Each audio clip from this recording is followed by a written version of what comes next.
কিরকম থাকবে জান্নাতে? ইন্না আসহাবাল জান্নাতিল ইয়াউমা ফি শুগুলিন ফাকিহুন। ইন্না আসহাবাল জান্নাতিল ইয়াউমা ফি শুগুলিন ফাকিহুন। জান্নাতীরা জান্নাতের ভেতরে উপভোগে ব্যস্ত থাকবে, এন্টারটেইনমেন্টে ব্যস্ত থাকবে, এনজয়মেন্টে ব্যস্ত থাকবে। সুবহানাল্লাহ।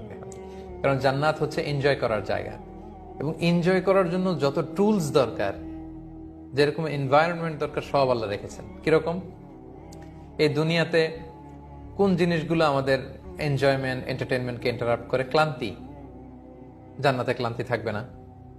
বার্ধক্য, আপনার বয়স যখন 95, আপনাকে 5-7 স্টার হোটেলে রাখলে, আপনাকে হেলিকপ্টার দিয়ে ঘুরাতে নিয়ে গেলে, আপনাকে দামি দামি নাজ নেওয়া দিলে কিছুই ভালো লাগবে না। 90-95 এর পরে বয়স মানুষ কিছুই উপভোগ করতে পারে না। জান্নাতের ভিতরে বার্ধক্য থাকবে না, কেউ বৃদ্ধই হবে না, সবাই হবে 33 বছরের তাগড়া যুবক।